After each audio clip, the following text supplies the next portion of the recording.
Estamos a punto de ver cómo... Más fuerte, así está bien. Estamos a punto de ver cómo van a maltratar a nuestro Señor Jesucristo. Ese es impresionante. Estamos muy acostumbrados a ver películas, series, imágenes. Hemos visto Via Crucis, ¿no? Y sí son un reflejo de lo que realmente pasó. Pero creo que a veces no logramos entender la magnitud de la ofensa. Pero fue una ofensa gravísima para el Creador, para el autor de la vida. Entonces vamos a orar para empezar. Gracias, bendito Padre, gracias por tu amor derramado hacia nosotros, Señor. Gracias por tus bendiciones, Señor. Y gracias por tu palabra. Gracias porque está accesible, Señor, y podemos tenerla en nuestras manos. Sabemos que todo su conjunto es verdad, Señor. Y por eso la estudiamos toda, Señor. Ayúdanos a entender a plenitud este pasaje, Señor, y sus implicaciones, y cómo todo esto que vamos a ver puede tener enseñanzas para nosotros, Señor. Te ruego que me ayudes a mí a expresar tu palabra, Señor, y a mis hermanos que podamos entenderla juntos, Señor. Padre, ayúdanos a crecer mediante tu palabra, Padre. En el nombre de Jesús, amén. Bueno, vamos a Juan 18.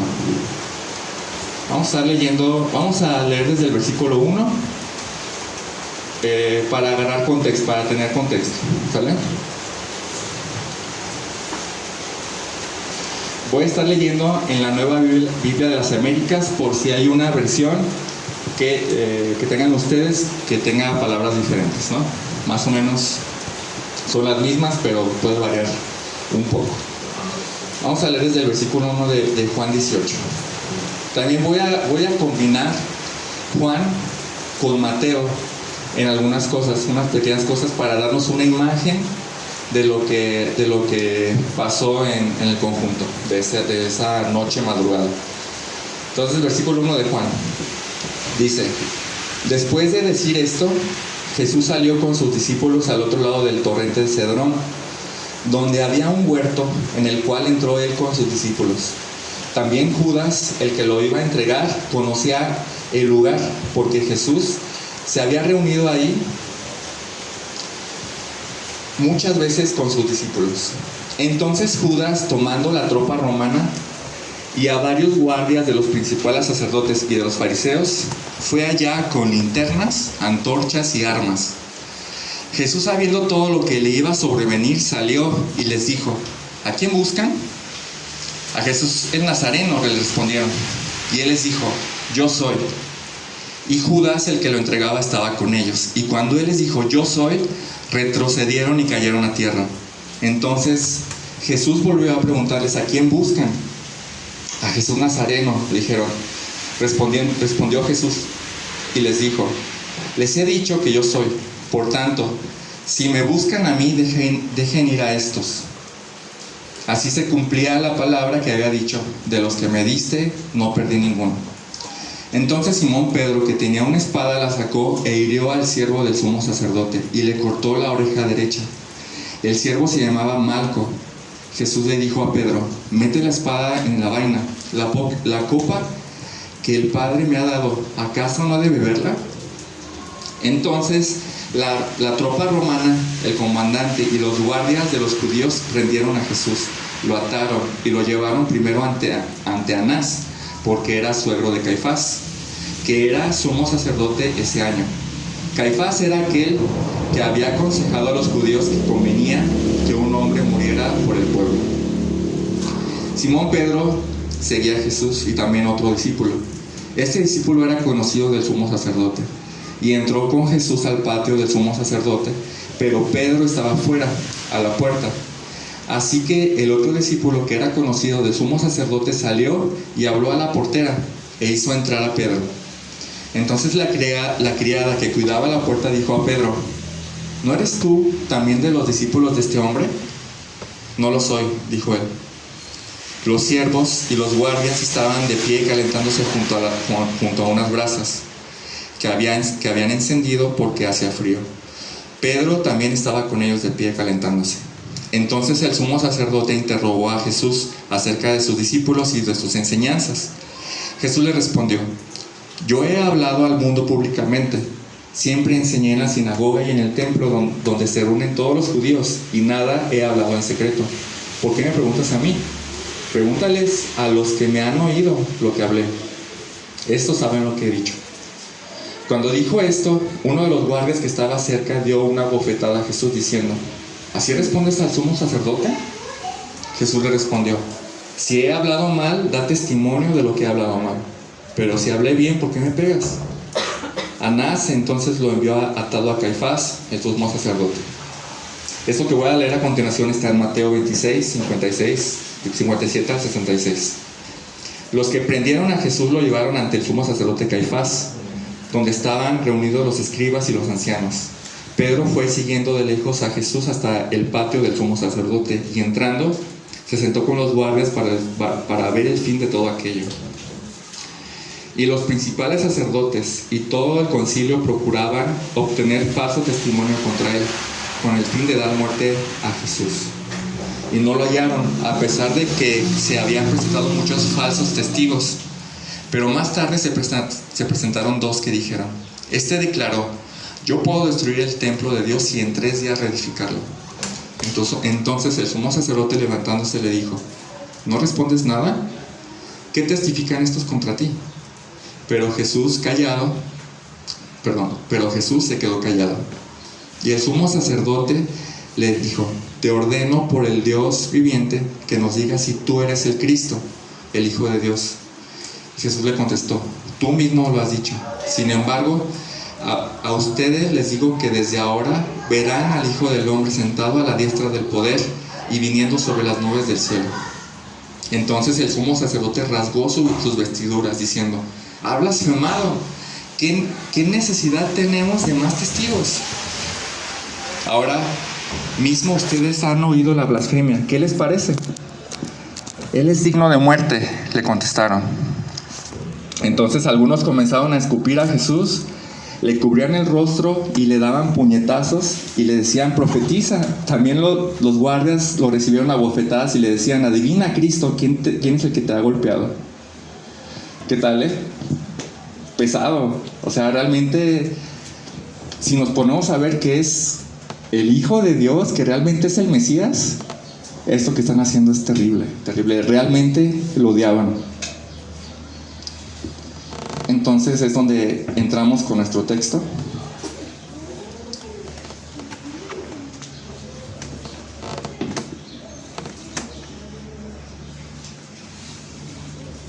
Dice vamos a de regreso a Juan. Entonces toda la madrugada estuvieron tanto en la casa de Anás como en la casa de Caifás. 2 juicios injustos a la madrugada. ¿Quién hace un juicio a la madrugada? Nomás estaban invitados los que querían que estuvieran invitados. Esos fueron juicios injustos. Pero en esos juicios ellos ya habían decidido qué hacer. ¿Qué iban a hacer? Matarlo. Ellos ya querían su muerte. Decidieron eso. Y no había quien lo defendiera tampoco. No. Todos los suyos los dejaron atrás. Lo abandonaron. Entonces, el versículo 28 de Juan 18 dice: entonces llevaron a Jesús de casa de Caifás al pretorio, y era muy de mañana. Pero ellos no entraron al pretorio para no contaminarse y poder comer la Pascua. Cuando estaba leyendo esto dije: 18, 28. wow, estos son increíbles. ¿Se fijaron? Dice: y ellos, los que lo entregaban, no entraron al pretorio para no contaminarse. Dices, bueno, ¿qué significaba eso? Los judíos no podían estar cerca o entrar en territorio gentil o pagano, porque los judíos tenían unas reglas muy estrictas de pureza, ¿sí? Ellos creían que, por ejemplo, si los paganos habían matado a alguien o habían hecho cosas inmundas, comido puerco, cualquier cosa que no podían, que era no permitido para los judíos, ellos creían que si entraban a esa casa o a ese terreno se contaminaban, ¿no? Entonces ellos no entraron al pretorio, que es donde vivía el gobernador Pilato. Ellos no entraron al pretorio porque no querían contaminarse y poder comer la Pascua. Y aquí dije, o sea, están planeando cómo matar a un hombre, pero no quieren contaminarse. Dices, wow, esos son increíbles, de verdad, increíbles. Eso es religiosidad. Así, en su plena ilustración, religiosidad. ¿Qué es la religiosidad? Solo lo exterior importa. O sea, importa que yo quede puro exteriormente para poder participar de un evento religioso, que era la Pascua. No importa el interior. No importa si lo odio al Mesías, ¿no? No importa. Esto es religiosidad. No les importaba estar llenos de odio ni de pensamientos homicidas. Ahora, cuando ellos se preocupan por estar puros exteriormente o ceremonialmente, ¿qué refleja? Que su interior no les importa en absoluto. En absoluto. Tenían una religión de obras. Tenían una religión vacía. Ahora, ¿qué piensa Dios de eso? De una religión vacía, de puras obras, de no analizar nuestro interior. ¿Qué piensa Dios de eso? Vamos a Isaías, por favor. Isaías 1. Esto estaba profetizado cientos de años antes. Isaías 1.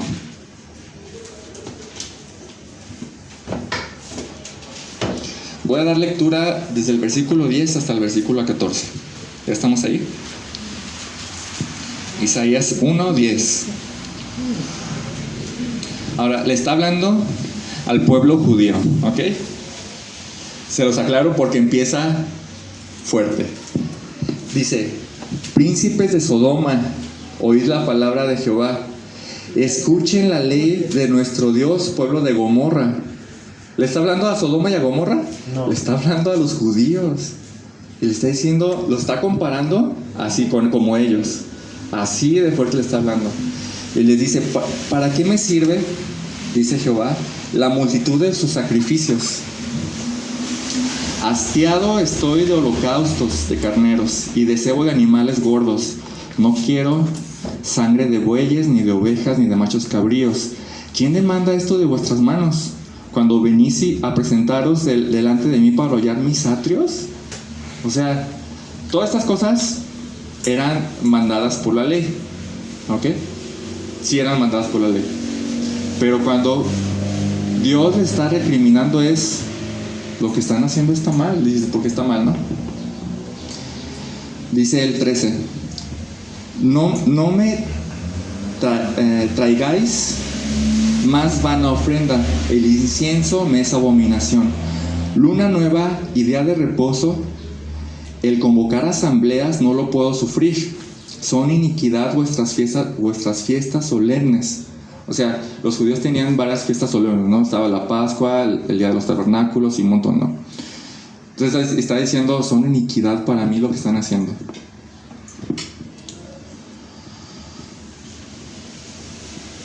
Dice, vuestras lunas nuevas, vuestras fiestas solemnes las tiene aborrecidas mi alma, me son gravosas, cansado estoy de soportarlas. Entonces cuando extendáis vuestras manos, yo esconderé de vosotros mis ojos. Asimismo, cuando multipliquéis la oración, yo no voy a oír. Llenas están de sangre vuestras manos. Ese es el punto. O sea, ustedes tienen llenas de sangre sus manos, o sea, son homicidas, son pecadores y no se arrepienten. ¿Por qué voy a tolerar lo que están haciendo exteriormente? Su religión. Su religión. Esto es de lo que está hablando. Su religiosidad. Eran actos vacíos. Básicamente está diciendo: su religiosidad no tiene ningún valor. Estoy cansado de ella, no me complace. Con su religiosidad pisotean lo santo, mis atrios. Vana es y sin sentido, es abominación para mí, no la tolero.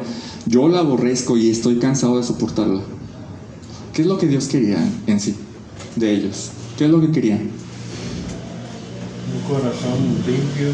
Fíjense lo que dice enseguidita, en el versículo 16. Lávense y límpiense, quiten la iniquidad de sus obras de delante de mis ojos y dejen de hacer lo malo. Aprendan a hacer el bien, busquen el juicio, restituyan al agraviado, hagan justicia al huérfano y amparen a la viuda. Y después dice: ahora sí, venga luego, dice Jehová, y estemos a cuentas. ¿Qué es lo que Dios quiere? El interior, ¿sí o no? Que el interior esté bien.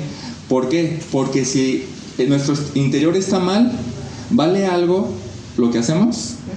No vale nada. De hecho, vale lo contrario. O sea, es contrario a lo que Dios quiere. ¿Sí? Vamos por un momento a Deuteronomio. Deuteronomio es el quinto libro de la Biblia.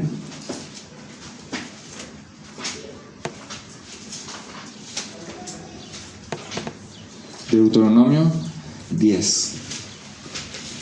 ¿Qué más requiere Dios de nosotros?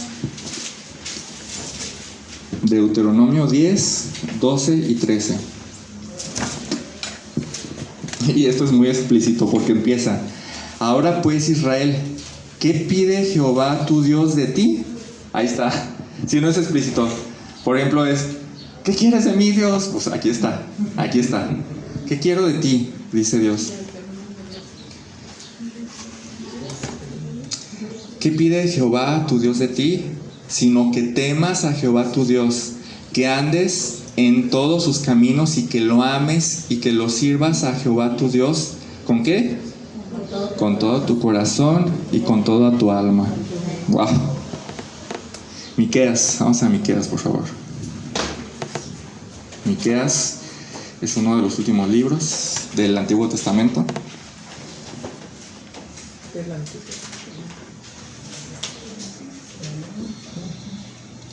Miqueas 6.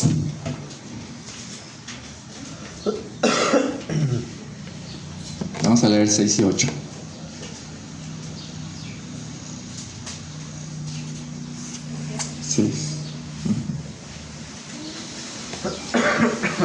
Dice: ¿con qué me presentaré ante Jehová y adoraré al Dios Altísimo? O sea, cuando venimos aquí a adorarlo y a presentarnos ante Él, ante su palabra, dice: ¿con qué me presentaré ante Jehová y adoraré al Dios Altísimo? ¿Me presentaré a Él con holocaustos o becerros de un año? ¿O me presentaré bien vestido? ¿O no sé, puntual? No, realmente no. Dice: ¿se agradará a Jehová de millares de carneros o de 10,000 arroyos de aceite? ¿Daré mi primogénito por mi rebelión, el fruto de mis entrañas por mi pecado de mi alma? Dices: ¿estoy dispuesto a ofrecer en sacrificio a mi hijo para presentarme delante de Dios? Dice: no. Hombre, Él te ha declarado lo que es bueno. ¿Y qué pide Jehová de ti? Otra vez, ¿qué es lo que pide Jehová de nosotros? Solamente hacer justicia, amar misericordia y humillarnos ante nuestro Dios. Hacer justicia, amar misericordia y humillarnos ante nuestro Dios. Fíjense bien lo que dice Mateo, un poquito más adelante. Mateo capítulo 5. Versículo 21.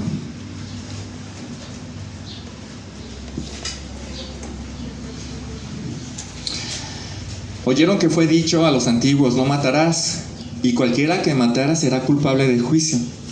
Pero yo les digo que cualquiera que se enoje contra su hermano será culpable de juicio. Y cualquiera que diga necio a su hermano será culpable ante el concilio. Y cualquiera que le diga fatuo quedará expuesto al infierno del fuego. O sea, cualquiera que lo ofenda quedará expuesto al infierno del fuego. Por tanto, si traes tu ofrenda al altar, o sea, esto es bien puntual, ¿eh? Por tanto, si traemos nuestra ofrenda, nuestro diezmo, dice, y ahí te acuerdas que tu hermano tiene algo contra ti, dice, entonces deja ahí tu ofrenda. ¿Qué le importa más a Dios?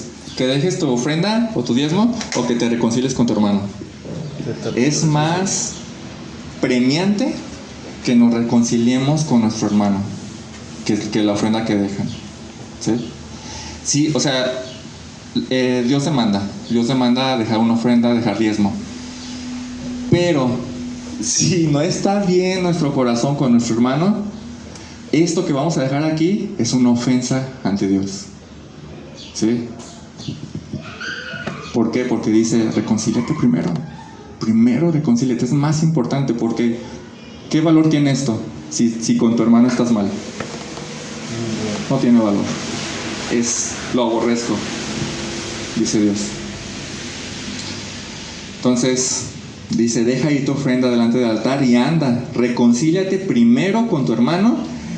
Y una vez reconciliado, dice, y entonces ven y presenta tu ofrenda. ¿Qué estamos hablando? Esto es religiosidad. Venir a presentar la ofrenda es un ejemplo, sin estar reconciliados al 100% con mi hermano, en la fe, o un familiar, cualquier cosa. Eso es religiosidad. Vamos a hacer un resumen de los 3 pasajes que vimos. ¿Qué es lo que Dios quiere? Que nos lavemos y limpiemos, que quitemos la maldad de nuestras obras, que cesemos de hacer el mal y que aprendamos a hacer el bien, que busquemos la justicia, que temamos al Señor nuestro Dios, que andemos en todos sus caminos, que lo amemos y que le sirvamos con todo nuestro corazón y con toda nuestra alma, que guardemos sus mandamientos y sus estatutos, y que practiquemos la justicia, amar la misericordia, que andemos humildemente con nuestro Dios y que nos reconciliemos con nuestro hermano. Eso es lo que verdaderamente quiere el Señor. Eso es. No hay más. Podremos venir a la iglesia, ¿ok? Podemos sentar a escuchar el sermón. Podemos venir a todos los estudios que damos. Podemos dar nuestro diezmo fielmente. Podemos participar de la Santa Cena. Podemos bautizarnos. Podremos servir. Incluso podremos dar clases. Podemos encargarnos de un ministerio. Podemos llegar a ser diáconos y ancianos de la iglesia. Pero si no atendemos a lo que Dios requiere, entonces Dios aborrece nuestra religión. ¿Así? Es una religión vacía. O sea, por eso Dios la aborrece, porque ¿con qué sustentas tu religión? Si no viene de un corazón recto ante el Señor. Ahora, ¿cuán lejos estaban los líderes judíos de esto, de lo que Dios requiere? Estaban exactamente en el lado opuesto. ¿Cómo estamos nosotros? ¿Cómo venimos aquí?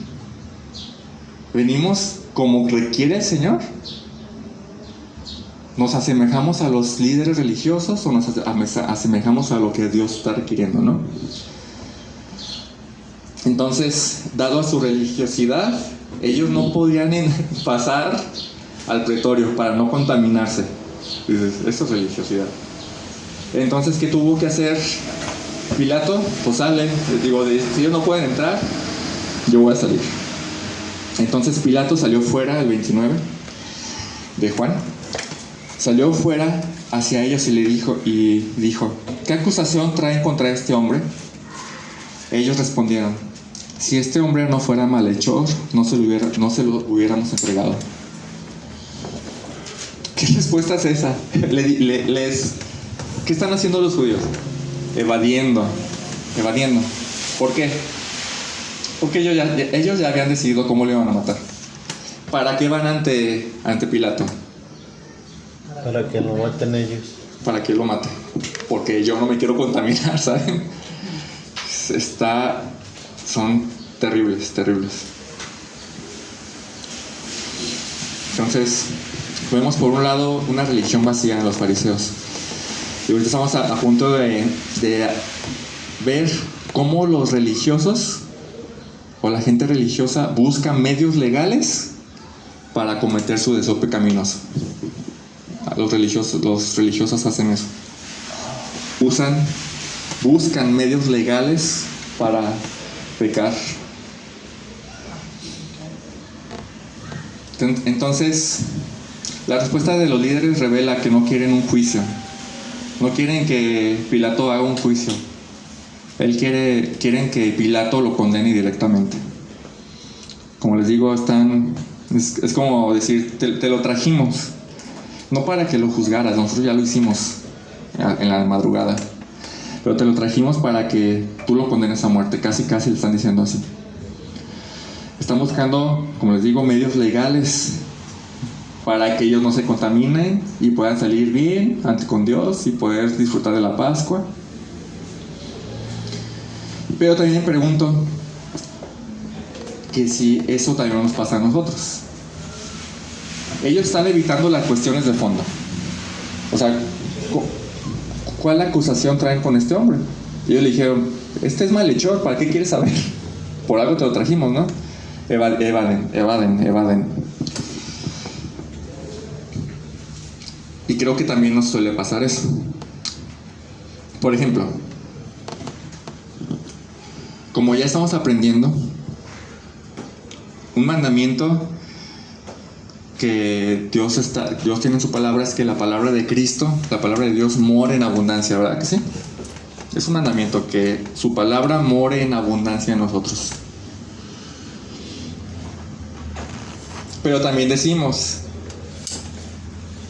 es que yo soy el proveedor de la casa, ¿no? Los hombres. Soy el proveedor de la casa y trabajo mucho. Entonces, pues no tengo tiempo de estudiar la palabra. ¿Qué estamos haciendo? Estamos diciendo, la Biblia dice que yo soy el proveedor, mi medio legal, ¿no? Entonces, con ese medio legal, evado otra responsabilidad. Tengo que hacer que la palabra de Dios more en abundancia. O por ejemplo, las mamás, ¿no? Mi labor como mamá es encargarme de mis hijos, hacer la comida, encargarme de la casa, ¿no?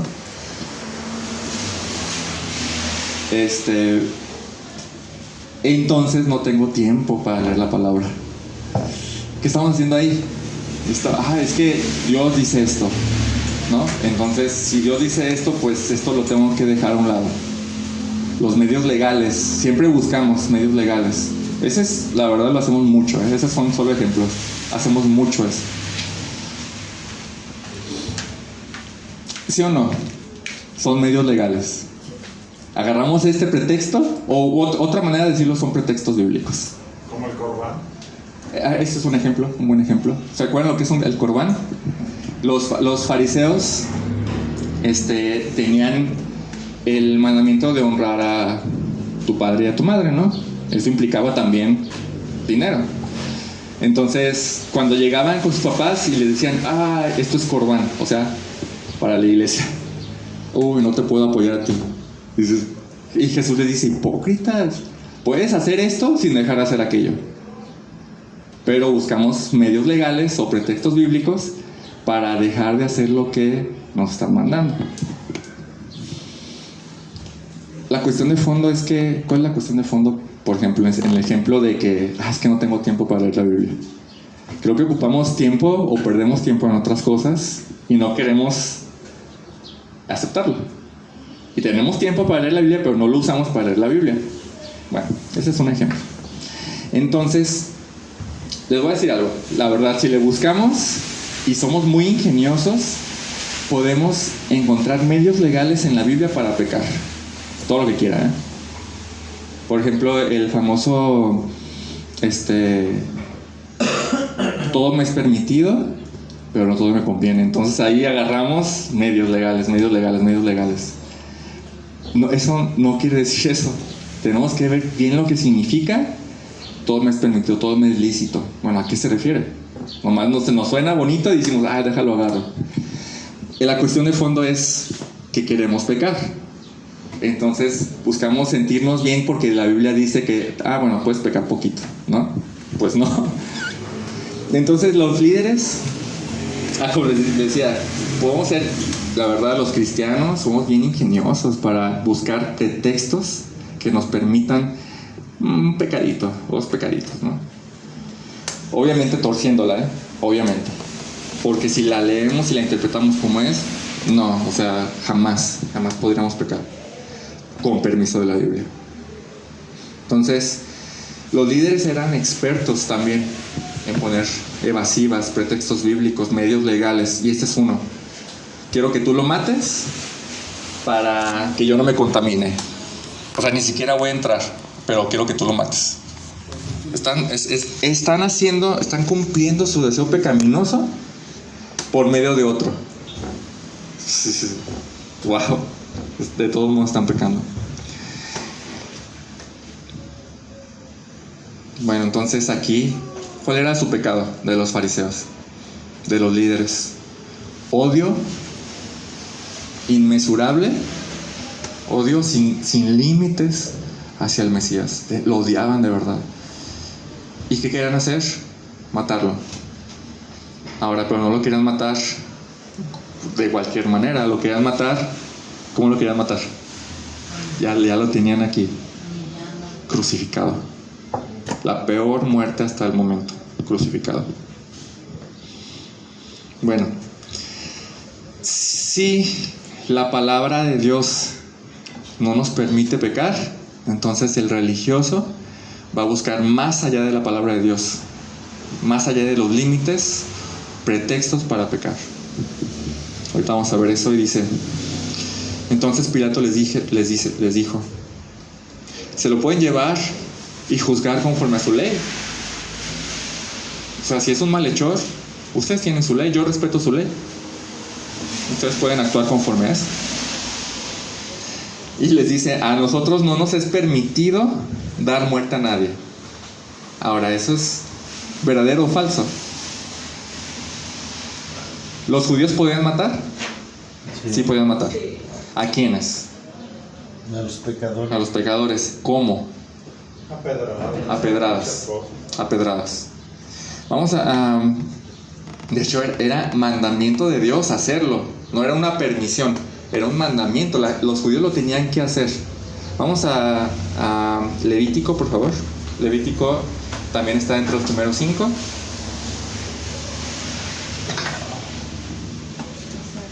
Levítico capítulo 20, por favor.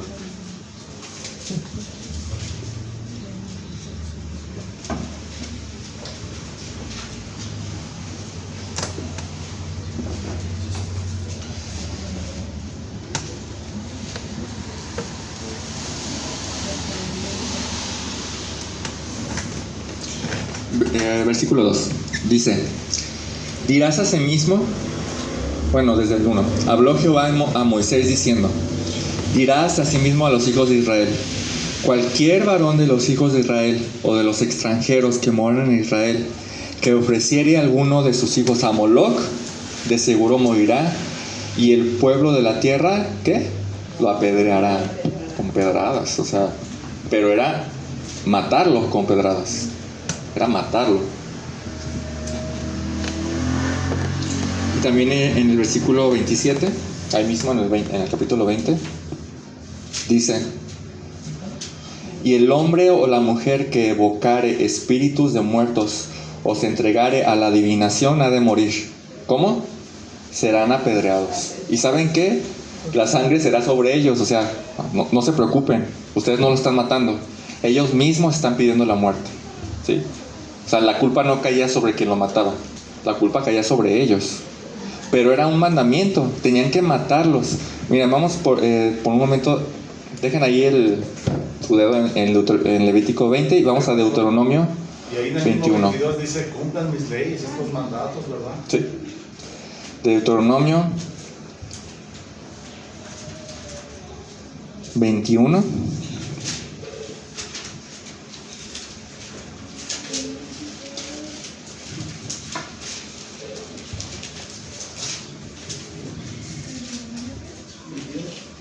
Vamos a leer a partir del versículo 18.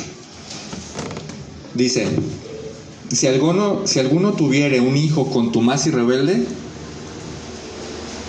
bueno, quiero que sepan que esto es lo que piensa Dios de los hijos rebeldes, ¿ok? Tengan en mente eso. Dios no cambia su pensamiento, eso es lo que piensa.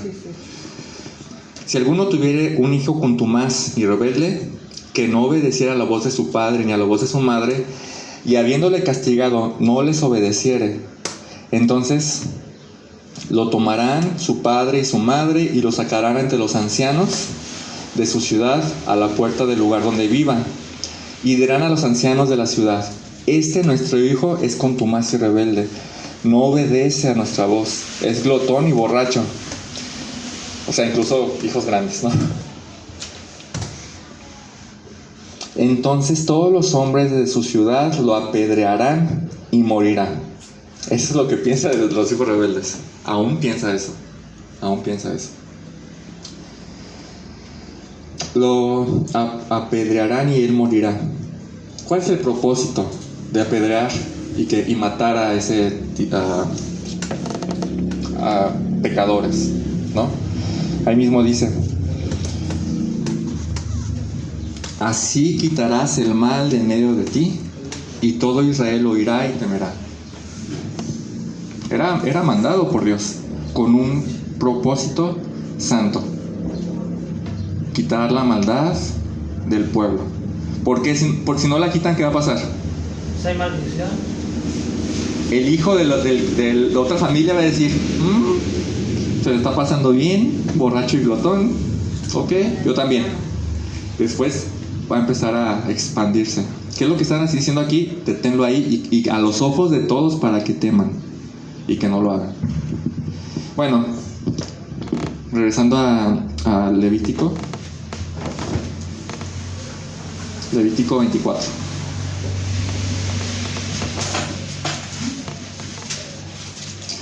Todo esto para decir que era una mentira. Una mentira que no podía dar muerte a nadie. Levítico 24.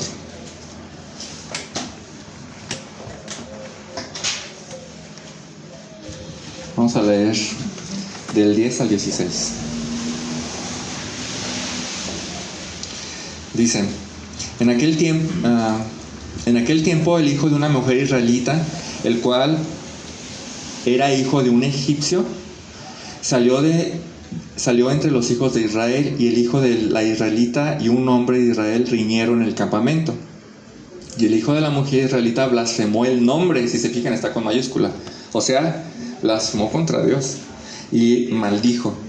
Entonces lo llevaron a Moisés, y su madre se llamaba Selomit, hija de Dibri, de la tribu de Dan, y lo pusieron en la cárcel hasta que les fuese declarado por palabra de Jehová que iban a hacer. Entonces Jehová habló a Moisés diciendo: saca al blasfemo fuera del campamento, y todos los que lo oyeron pongan su mano sobre la cabeza de él y apedréelo, toda la congregación. Y a los hijos de Israel hablarás diciendo: cualquiera que maldijere a su Dios llevará su iniquidad, y el que blasfemare el nombre de Jehová ha de ser muerto. Toda la congregación lo apedreará, así el extranjero como el natural. Si blasfemara el nombre, que muera. ¿Saben por qué saben cuál fue el pretexto bíblico por el cual decidieron dar muerte a Jesús? Blasfemia.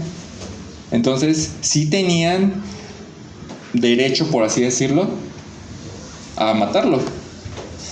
Pero ¿qué están haciendo cuando le dicen a Pilato, nosotros no nos es permitido dar muerte a nadie? ¿Qué le están diciendo? A nosotros no nos está permitido dar muerte a nadie crucificándolo. Así es lo que está diciendo. Nosotros queremos que lo crucifiquen, no queremos apedrearlo. Muchas veces anteriores tuvieron oportunidad de apedrearlo, si se acuerdan, ¿no? Pero se les escapaba a Jesús. Estaban haciéndolo. Pero ahora dijeron, no queremos apedrearlo, queremos algo peor. Queremos la muerte más humillante, la muerte más dolorosa, la crucifixión. Entonces, ya están saliendo de los límites de la ley para llevar a cabo su pecado. O sea, su pecado, la ley dijo, no puedes crucificar, ¿sí? Apedréalo, ¿no? Pero no puedes crucificar. Pero como ellos ya tenían su odio tan elevado, tan extendido, nosotros queremos crucificarlo. Si la ley no nos permite, vamos a buscar cómo hacerlo.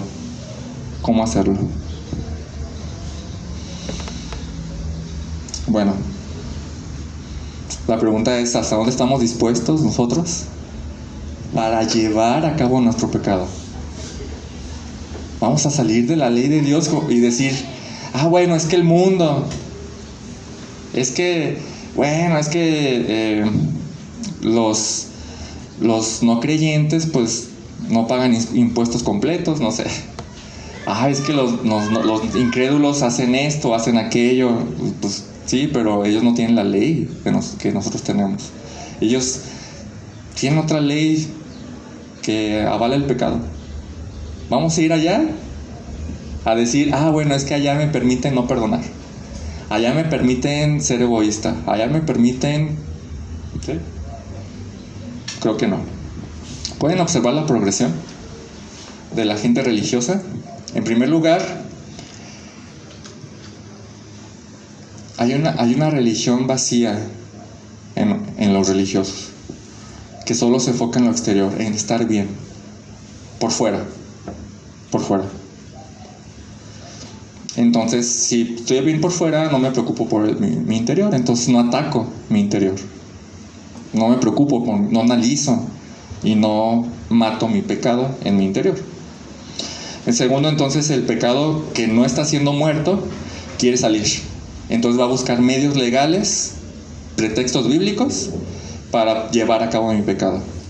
Y si no encuentro pretextos bíblicos, entonces voy a ir afuera. Y afuera sí encontraré todo lo que yo quiera, porque es un mundo perverso, que lo que quiere es que pequemos. Afuera sí lo voy a encontrar. Entonces, cuando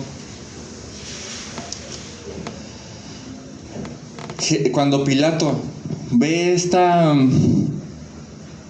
contradicción en el pueblo de Dios, sí o no va a tener una duda, así como que, pues, a ver, aquí está el Mesías, o que le dicen que es el Mesías, o que se dice que es el Mesías, pero aquí está su pueblo, y el pueblo lo quiere matar, o sea, ¿no?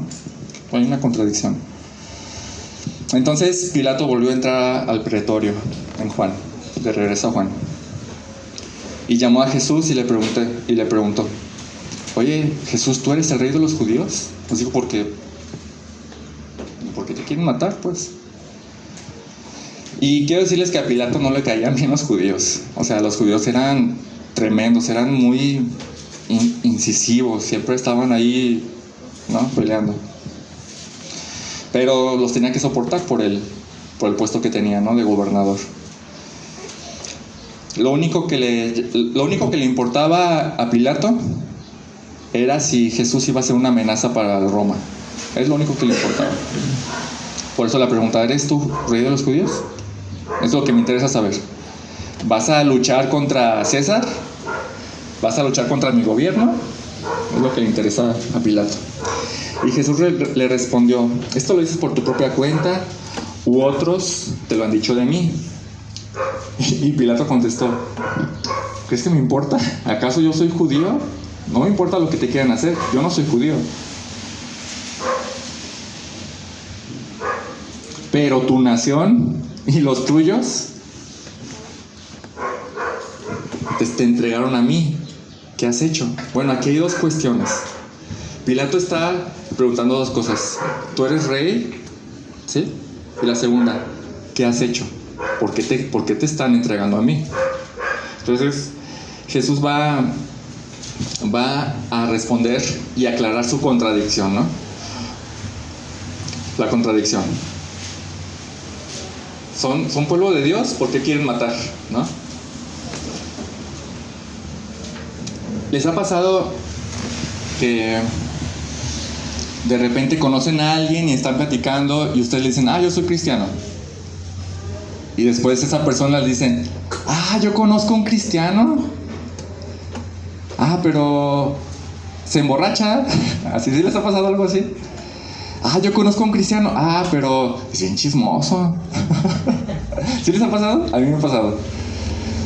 Que les empiezan a decir cómo ellos perciben a los cristianos. Yo sí conozco a un cristiano, pero es bien mujeriego. Sí, o sea, a mí me ha pasado que digo, híjole, qué coraje y qué tristeza que gente que se dice cristiana dé mal testimonio a la gente que no conoce a Cristo, y que la gente que no conoce a Cristo se quede con esa impresión de los cristianos, ¿verdad? Aunque, pues bueno, así estaba Pilato. O sea, como que, ¿qué onda? O sea, ¿qué está pasando aquí, no?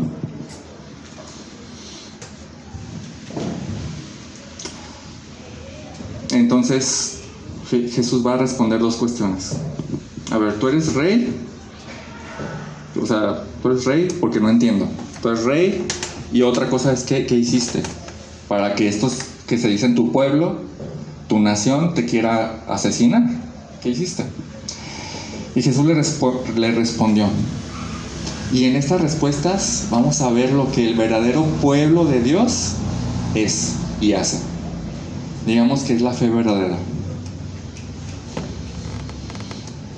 Dice, mi reino no es de este mundo. Si mi reino fuera de este mundo, entonces mis servidores pelearían por mí. Pelearían para que yo no fuera entregado a estos que me están entregando. Que no fuera entregado por estos que me están entregando. Pero ahora mi reino no es de aquí. Entonces, Jesús aclara la primera. ¿Tú eres rey? Sí, pero no te preocupes, mi reino no es de aquí. ¿Sí? Sí, no vengo a pelear, no vengo a quitarte tu puesto, no vengo a pelear contra César, nada. Mi reino no es de aquí.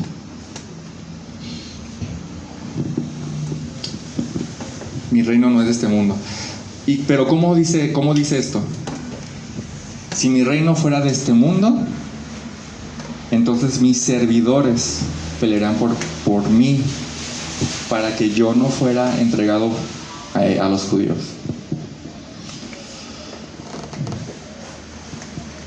Dice que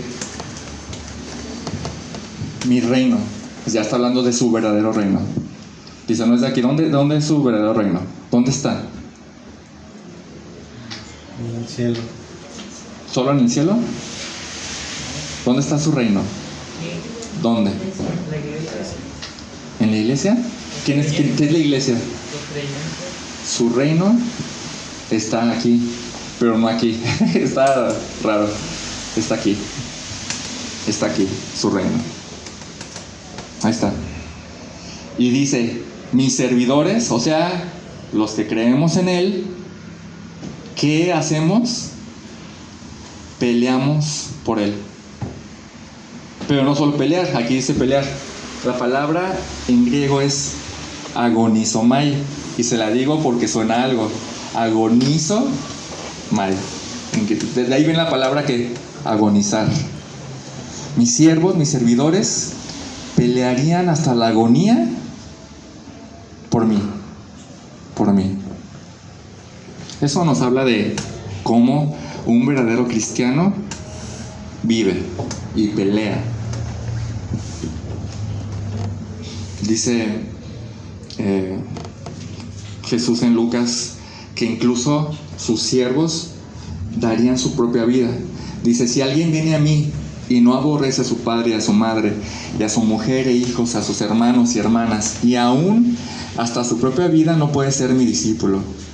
Y el que no carga su cruz, o sea, el que no está dispuesto a morir en una cruz, eso está diciendo, y me sigue, no puede ser mi discípulo. Está hablando de una entrega total y una disposición total, incluso si tenemos que morir, literalmente. Estos son los frutos de la fe verdadera, no de una religión vacía, sino de la fe verdadera. Pelear por Él hasta la agonía, pelear por su nombre y por su testimonio en nuestras vidas, y pelear contra nosotros mismos para que nosotros mismos no seamos los mismos que contradicen su testimonio, que hacemos que el cristianismo se contradiga. Pelear contra nosotros mismos hasta la agonía. O sea, como decíamos al principio, seguirlo, amarlo, servirlo. Y termina contestando la primera pregunta de Pilato: mi reino no es de aquí, o sea, no es terrenal, no es político. Como decíamos, está aquí. Es espiritual, al fin de cuentas. Está en todos lados. Está en todo lugar donde hay un cristiano genuino sirviendo y amándolo hasta el reino. Colosenses 1:13 dice: porque Él nos libró del dominio de las tinieblas y nos trasladó al reino de su Hijo amado. En cuanto creímos, ya nos trasladó. O sea, no tenemos que esperar al cielo. Ya estamos en su reino. ¿Cuándo? Cuando creímos. Es un reino espiritual en los corazones de los que creemos. Este es el verdadero pueblo de Dios. Y el verdadero pueblo de Dios que vive en su reino, vive según sus normas. Vive según las reglas del reino. Entonces, por otro lado, queda pendiente la segunda pregunta. La primera pregunta: ¿eres tú rey? La respuesta es sí. Sí soy rey, pero no de aquí. La segunda pregunta es: ¿qué hiciste como para que te quisieran matar? Y aquí está un llamado a pertenecer al verdadero pueblo de Dios. Dice Jesús: para esto yo he nacido y para esto he venido al mundo. ¿Para qué? Para dar testimonio de la verdad. Dice: este es mi propósito, por esto nací yo y por esto he venido al mundo. ¿Qué quiere decir? Que no empecé aquí, yo tengo una eternidad con el Padre. Pero por esta razón, vengo al mundo. ¿Para qué? Para dar testimonio de la verdad. ¿A cuál verdad se está refiriendo? ¿A cuál verdad se está refiriendo? Porque dice: vine para dar testimonio de la verdad.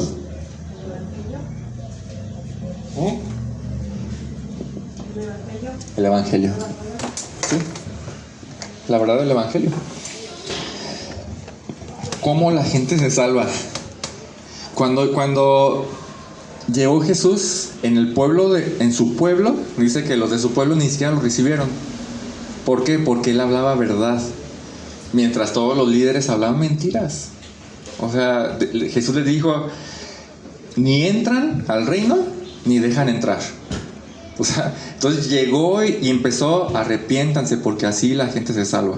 Arrepiéntanse. De hecho, las primeras palabras de Jesús fueron esas: el reino de Dios ha acercado, por tanto, arrepiéntanse. Y crean el Evangelio. Así empezó Jesús. Pero también dio testimonio de la verdad sobre Dios, sobre el hombre, sobre el pecado, sobre la santidad, sobre el precio de creer, sobre el corazón, sobre el amor, sobre la vida eterna y 1000 temas más. Y si o no, lo estamos viendo los miércoles. Todos esos temas, las verdades de Dios, las estamos conociendo, y Él vino a dar testimonio de eso. Él está enseñando todo eso.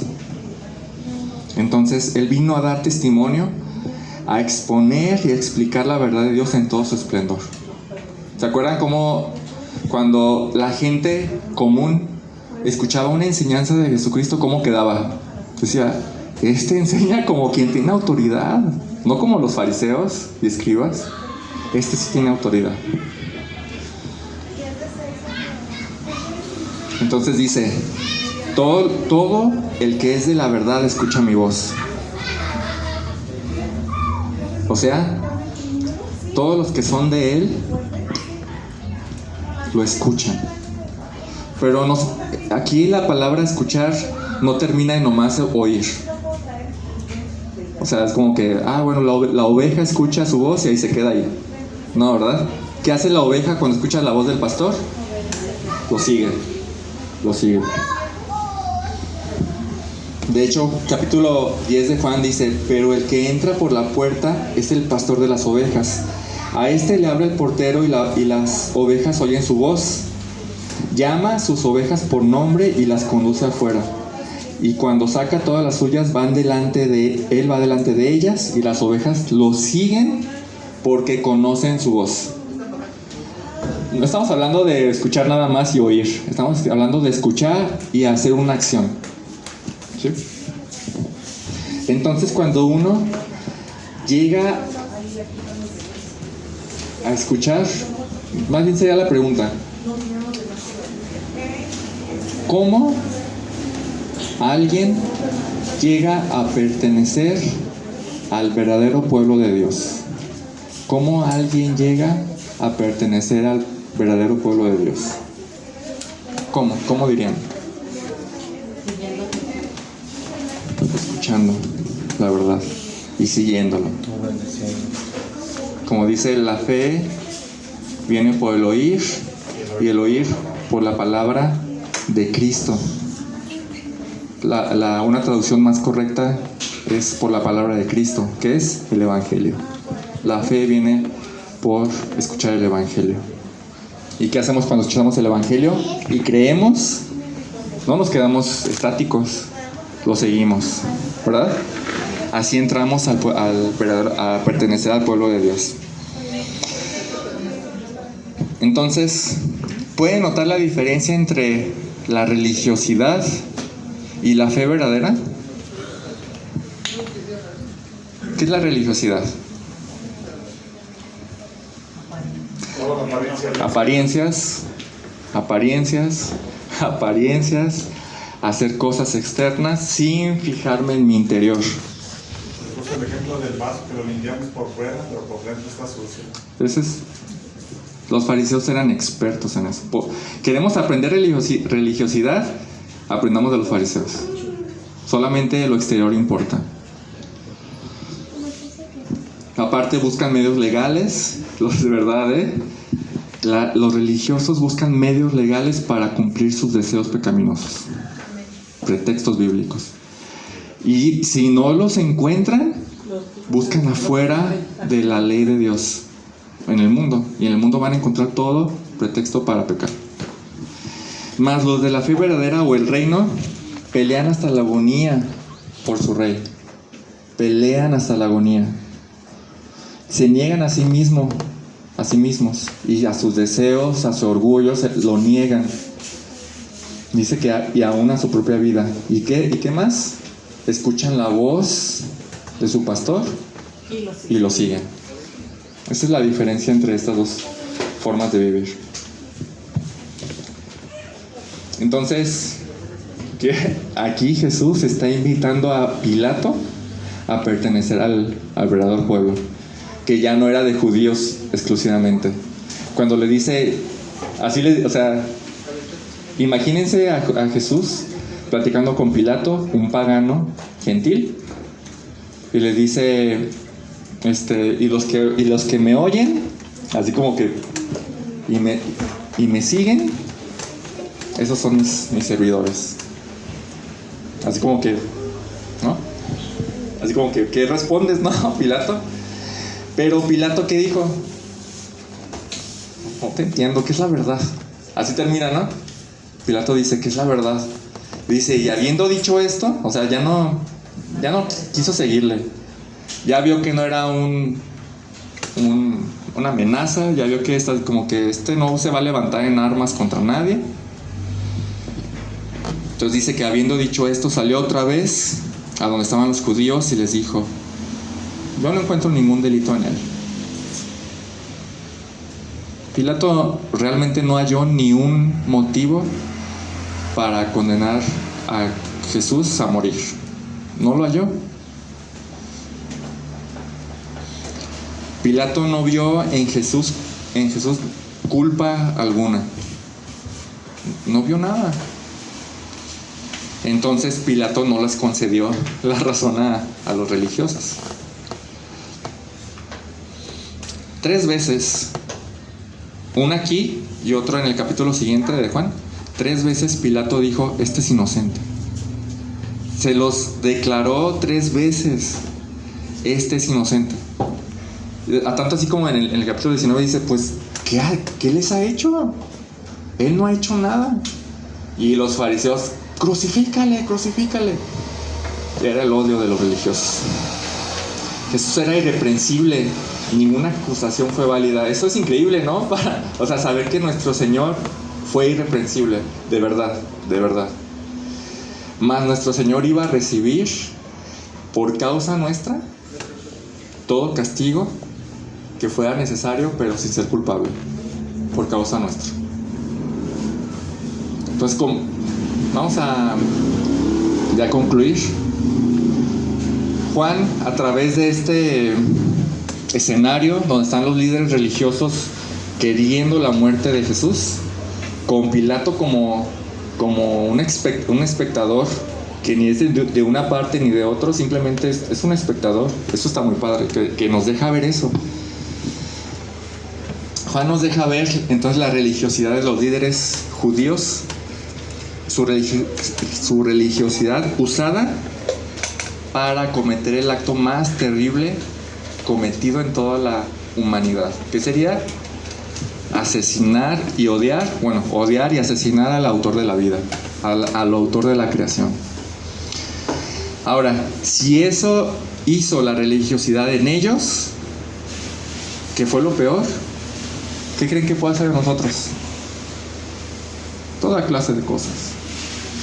De verdad, toda clase de cosas. ¿Creen que nosotros corramos peligro de caer en la misma religiosidad? Sí. ¿Cómo llegamos a estar en peligro? En primera, cuando no nos vemos a nosotros mismos en nuestro interior. Ahí empieza todo. Cuando no nos vemos a nosotros mismos, cuando no nos analizamos, cuando no detenemos el pecado de raíz, ahí empieza todo. Entonces, oremos para llegar a ser los servidores que el Rey requiere. Y junto con esta buena oración, limpiémonos de toda inmundicia de la carne y del espíritu, perfeccionando la santidad en el temor de Dios. Quitemos la maldad de nuestras obras, cesemos de hacer el mal y temamos a nuestro Señor Dios. Busquemos la justicia, aprendamos a hacer el bien, andemos en todos sus caminos, amémosle más que a nuestra propia vida y sirvámosle con todo nuestro corazón y con toda nuestra alma. Esforcémonos por guardar sus mandamientos y practiquemos la justicia, amemos la misericordia, andemos humildemente con nuestro Dios y reconciliémonos desde el fondo de nuestros corazones con nuestros hermanos. Vamos a orar. Gracias, Padre, por esta porción de tu palabra, Señor.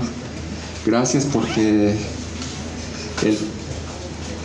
el testimonio de Juan nos ayuda a ver la religiosidad de los fariseos, Señor, y cómo esto puede ser un peligro para nuestras vidas también, Señor. También gracias porque Jesús describe de una manera precisa cómo un servidor de su reino debe ser, Señor. ¿Qué es lo que requiere, Señor?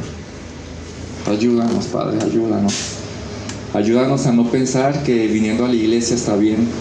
Ayúdanos a no pensar que dando nuestra ofrenda o lo que hagamos aquí en la iglesia está bien si nuestro corazón no está bien ante ti, Señor.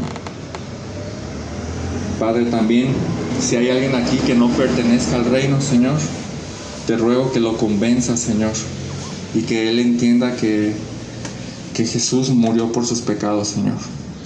Murió exactamente para esto, vino exactamente para esto, para dar testimonio de la verdad, que solo en ti hay salvación, Señor, y solo es por medio de la fe y por ninguna de nuestras obras, Señor. Te ruego que que le ayudes a entender estas verdades y que llegue a pertenecer a tu reino. Que en cuanto escuche tu voz, Señor, Él pueda seguirte como una oveja al gran pastor, Señor. Te ruego que nos quites todo rastro de religiosidad, Señor. Y Padre, te ruego que nos ayudes a ser fieles en lo que requieres, Señor.